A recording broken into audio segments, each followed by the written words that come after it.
who helped organize this. This is work that started as the MSc project of Anup Rajast, IISr Pune, and he's now a PhD student in IIT Bombay. And he's also been helped by a current TIFR PhD student. Neither of them could come here, so I asked them for a photo. And they first sent me some ID photo that made them look, as usual, very nasty. So I made them give me better pictures. So this owes its existence, this work, to some earlier work which is published, but this thing I'm going to show you is not. And this is all the work of these two students. So I don't remember exactly what my title was in the abstract book, but this is what I'm actually going to talk about. So what are we studying? We are looking at something extremely elementary. We have a fully packed dimer cover with hardcore dimer constraint as usual. So we are looking at the dimer model on the square or the honeycomb lattice. And we are going to look at Monte Carlo simulations of this, at least imagine doing Monte Carlo simulations of this with worm dynamics, and I'll define that in a minute. And the interest is in the statistics of the worms themselves, in the statistics of the objects that move the configuration of the dynamics itself. And then we'll also look at the statistics of overlap loops, which I'll define, formed by overlaying new dimer configuration on old. And so what do I mean by this worm dynamics? So if you want to update a system which has constraints, like hardcore constraints, you can't just try to make any old move, because usually you will end up violating some constraint. So you have to take care of the constraints locally and do this. And one standard thing that can be done is this notion of a worm dynamics in many constraints models. And this worm dynamics is not unique.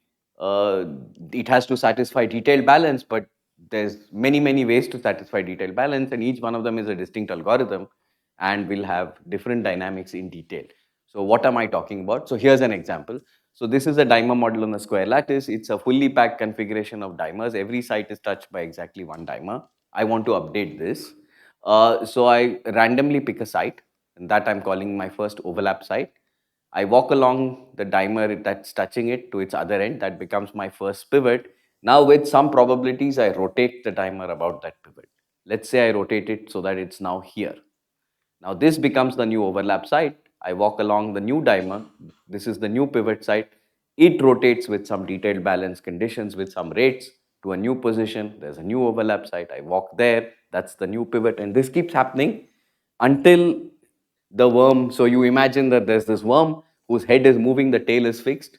This is the tail of the worm fixed, and the head is moving. Right now the head is here, and eventually the head will come back and eat the tail, and the move will be complete. So what I've really done is I've created a monomer which is staying fixed here because I rotated this dimer way there. So this became a site that's unmatched, untouched by a dimer. And then there's always, to compensate this monomer, an anti-monomer, a place where the hardcore constraint is violated. And that's moving around. That's the worm head until it comes back. In the process, you have updated the dimer configuration with detailed balance, right? So the motivation is this now. So we know that the dimer model on the square lattice or the honeycomb lattice, or actually on many Archimedean lattice at special critical points, has the power law equilibrium correlations described by some coarse-grained height action. So now if I have this qualitative picture of this random walker, that's the worm head moving around, it's moving around in a sort of a critical fluid of dimers, and it's coupled to it by detailed balance. So that's an interesting kind of random walk. That's the idea. So the question then is, are large scale properties of these worm traces universal? Do they show the criticality of the underlying equilibrium ensemble? That's really the question. So we are going to study this by studying the distribution of worm sizes. What do I mean by sizes? Well, it's the number of pivots I go through until the head of the worm eats the tail, right? So what I do is I equilibrate the system, and then I keep track. Having equilibrated the system, I keep track of what each worm is doing, and I build statistics. Yeah. Hmm. With detailed balance probabilities. So then it's bounced. So then nothing. So then it'll go back. Then there's the old overlap site. It will go backwards and yeah. So this random walker can go on intersecting itself, the trace, right? It's not self-avoiding, right? So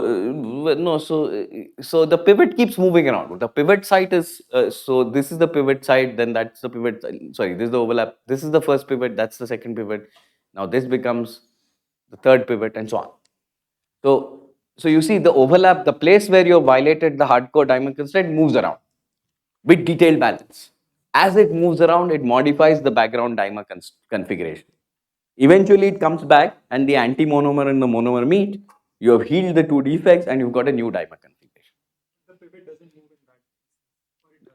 So the pivot is a point. It's not a object, right? This the pivot. I'm just calling this the pivot site. This is the first overlap site. Then this is the pivot site, overlap site, pivot site, like that. Okay? So I'm just going to count the number of pivots. I'm going to call that the size of the worm. Okay, you can think of it as the time, number of steps of the random walk. So here's just numerical experiments. What's the distribution of the worm sizes? So I'm looking at the square lattice, and already here I can look for universality because I can define two different worm dynamics, differing in detail with what rates I choose. There are two different solutions with the detailed balance equations. I'm labeling them NB and HB. One of them stands for no bounds, the other for heat path. The details don't matter. There's just two solutions to the detailed balance equation, right? So here's the distribution of worm sizes plotted against worm size and log scale. So it looks like there's some power law and then get it cut off. And as a matter of detail, these worms can wind around. I'm doing periodic boundary conditions. So this is the non-winding worms and their probability distribution. This is the corresponding result for the winding worms. Not surprisingly, the winding worms are peaked at some typical size. That typical size has to do with the size of my sample, because to wind round, I have to at least go around the perimeter. I typically go around much more, but I have to at least go around the perimeter. Right? So this distribution is kind of bell-shaped. It's not a Gaussian, but it's bell-shaped, and this is like this. So what do I want to think about here? So the basic idea is that the detail balance that I'm imposing on the dynamics implies that the histogram of the head to tail displacement vector for the worm, start at the fixed tail and there's a displacement vector to the head. That histogram, if I normalize it per worm, is exactly that monomer antimonomer correlation function of the equilibrium dimer model that was calculated many years ago, right? And I know that that is a power law, 1 over r to the power half, right? Now, if I know that, I can count the mean worm size in two ways. I can just do the sum of CFM, this one. I can do this sum, or I can do this. These are just two ways of counting the number of pivots, mean number of pivots, right? You have 4 more minutes. Yeah. So, if both of them are going to be dominated at large scales by the cutoff, I need to know what to cut things off with. So this worm size distribution, obviously, I'm going to cut off by some dynamical exponent z that fixes the scaling as L to the power z. And there's no ambiguity about what cuts this off. It's the system size, right? Because R is the position vector. So I get this scaling law that must be obeyed by these exponents. That's the first thing. And the other thing is that there's a kind of a natural finite size scaling form you can postulate that incorporates the exponents z and theta that looks like this, right? This would incorporate that power law I saw and the cutoff. So now the question is, does this work? So here's the evidence that it does work. This is an attempt to scale all available data for non-winding worms onto that scaling form, and I have two exponents to play with, z and theta, which I've fit approximately by seeing what works best. That's what they did, the students. And these numbers C and D are just the non-universal scale factors that sit here. And what they have done, Sabhapandit and Anup, is they have done the two different worm dynamics. For one of them, by definition, they have defined the scale factors to be 1. And then they have asked, can I fit the other worm dynamics to the same scaling form without changing the exponents with different scale factors? And they can do that. Right? And the winding worms also collapse nicely onto the same scaling form with the same scale factors and exponents. So now I should check that this scaling test works, this scaling relation I had between exponents. So the relation was that this number should equal that number.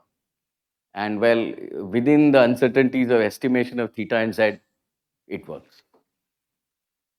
To summarize, the worm head has subdiffusion motion, right? That's the conclusion. But this subdiffusion is not because it's just an attraction being felt by the worm head with respect to the tail, because that would yield an exponent that you can calculate.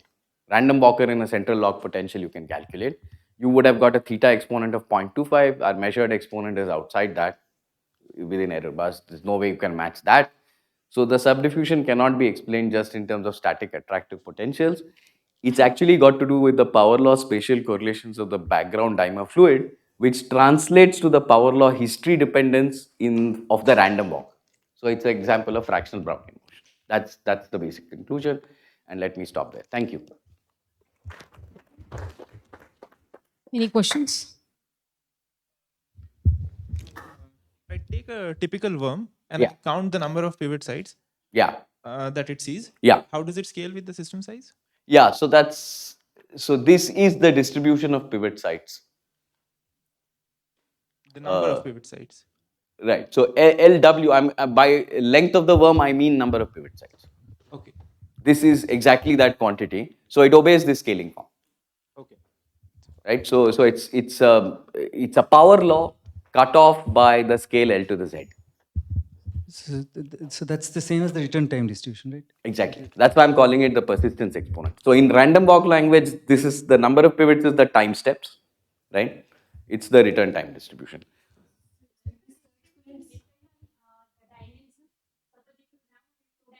Thank you for that question. I haven't shown this, but in this previous work I mentioned, the background, we looked at the same thing on the three-dimensional lattice.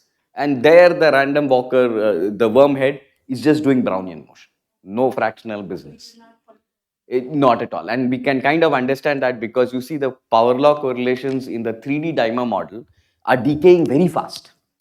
So they're decaying fast enough that history dependence doesn't matter. The effective dynamics becomes Markov. Sir, you have postulated the scaling form. Yes. How did you arrive at this function? Is it unique or? Oh, it's just a guess. Looked at this. What else will it be? I mean, look, it's a power law and it's getting cut and it's getting cut at a scale that depends on L. So, kind of hope for the best and try this, right? It's standard finite size scaling. This is what you would do in equilibrium systems for critical phenomena. It's the same thing.